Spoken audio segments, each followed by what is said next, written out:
Hello छात्रों, सुप्रभात। इससे पहले हमने एक वीडियो डाली थी जिसमें आपको समझाया गया था कि संवाद लेखन क्या होता है। उस वीडियो में हमने अच्छी तरह आपको बता दिया था संवाद लेखन क्या होता है, कैसे उसको भरना है।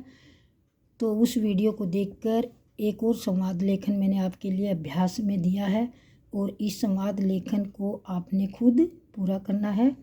एक बार फिर बता देते हैं। मंजूषा मैंने तालिका से उचित मैंने सही, उपयुक्त भी आ सकता है या उचित भी आ सकता है।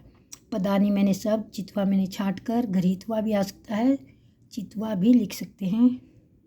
संवादम पूरे संवाद को पूरा करना है।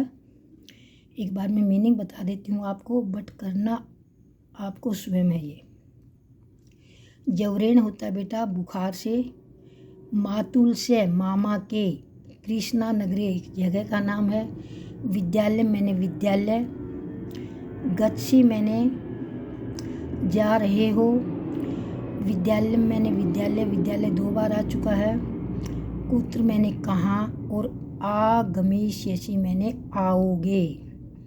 गच्छी मैंने जा रहे हो, आगमिष्यसि मैंने आओगे। ये लट लकार है, ये हमारा लिट लकार है, यानी कि ये वर्तमान काल है, ये हमारा भविष्य काल का लकार है।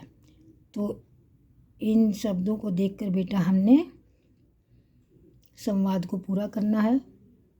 तो बेटा हमने कल भी बताया था संवाद के लिए 2 व्यक्तियों का होना ज़रूरी है। 2 फ्रेंड हो सकते हैं, माता पिता हो सकते हैं, भाई बहन, यानी कि 2 नाउन होने ज़रूरी हैं। तो यहाँ जो संवाद हो रहा वो किस में है? 2 दोस्त हैं, सुमित और अमित।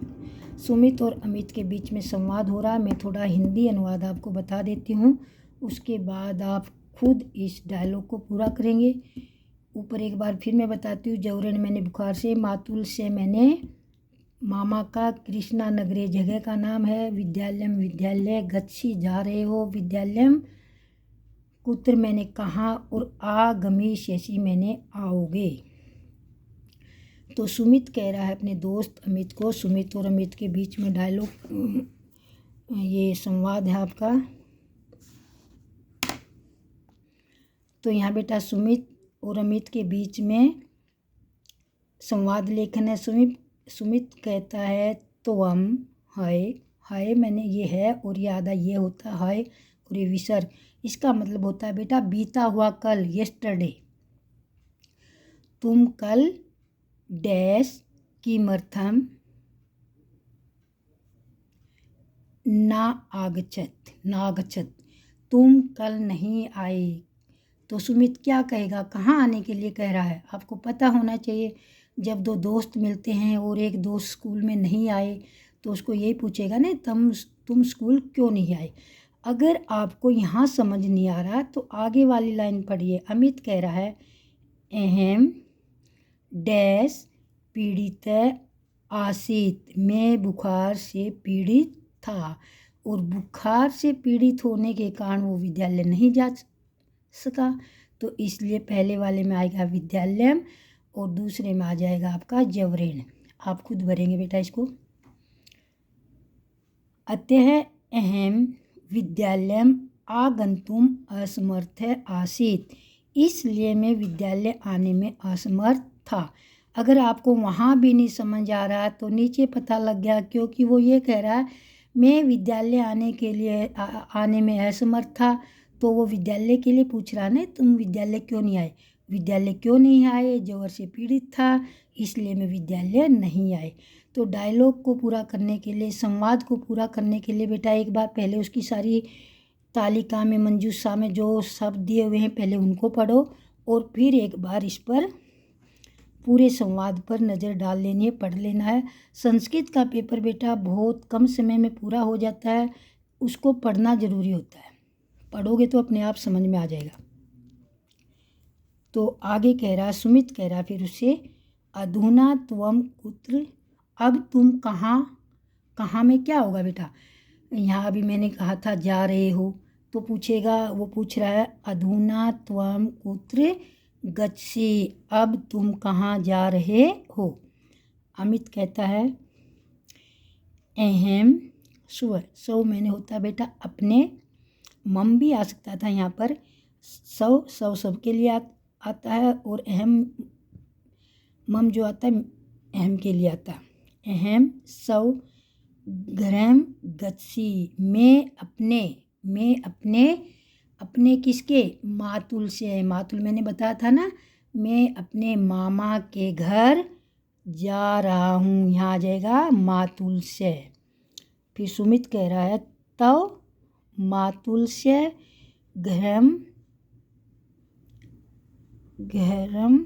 अस्ति, तुम्हारे मातुल का, मातुल मैंने मामा का घर, उत्तर मैंने कहाँ है, तुम्हारे मामा का घर कहाँ है।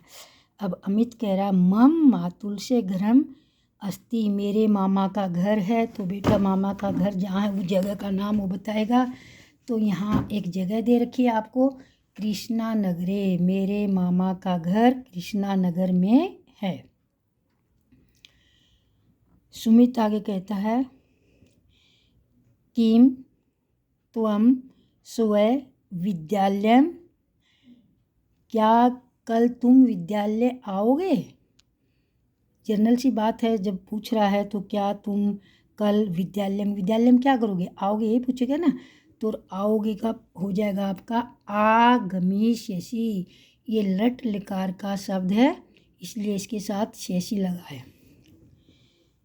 क्या कल तुम विद्यालय आओगे।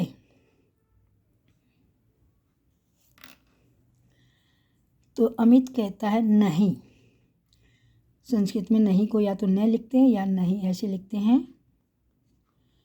कोमा अहम दिवी दिवसे उपरांत, अहम दिवी मैंने 2, दिवसे मैंने दिवस के, उपरांतम का मतलब होता है बेटा बाद, मैं 2 दिन के बाद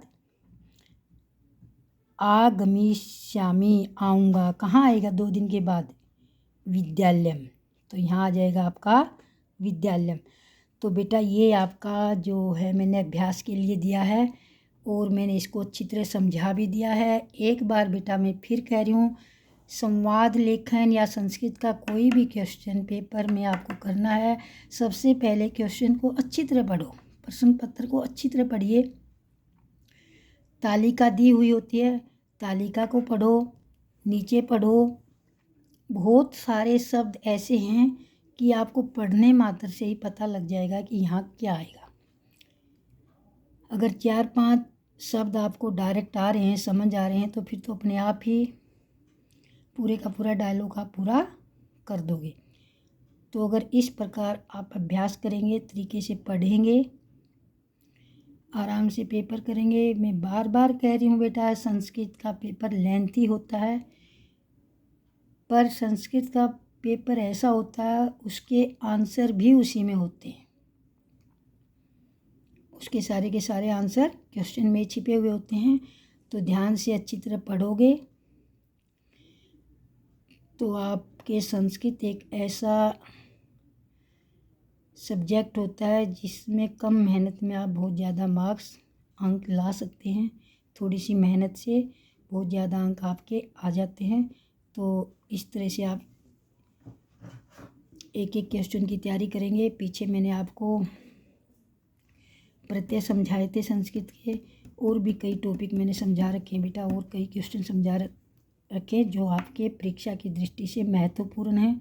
तो उन सभी वीडियो को आप देखिए और संस्कृत के पेपर के लिए अपनी तैयारी कीजिए। और ये जो मैं क्वेश्चन करवा रही हूँ बेटा, ये 6ठी 7वीं 8वीं 9वीं 10वीं सभी कक्षाओं के लिए होती है। संस्कृत मिलती जुलती होती है, जिस बच्चे को 6th वाला बच्चा भी 10th का प्रश्न पत्र कर सकता है। संस्कृत ऐसा सब्जेक्ट है, 6th क्लास का बच्चा अगर संस्कृत सही से पढ़ता है तो 10th क्लास का पेपर कर सकता है। व्याकरण की बात बोल रही हूँ मैं। तो व्याकरण मिलती जुलती होती है, बस थोड़ा सा लेवल बढ़ता जाता है। तो वीडियो को ध्यान से देखेंगे और इसको आप एज आ होमवर्क करेंगे और मेरे पास सेंड करना। अगर कोई भी आपको इस तरह की क्वेरी है, कोई डाउट है, समझ में नहीं आता, तो आप कमेंट में लिखना। और अगर आपको वीडियो अच्छी लगती है तो वीडियो को लाइक करना, चैनल को सब्सक्राइब करना और कमेंट ज़रूर लिखना। तो वीडियो देखने के लिए बेटा आप सबका धन्यवाद। आप सबका दिन शुभ हो।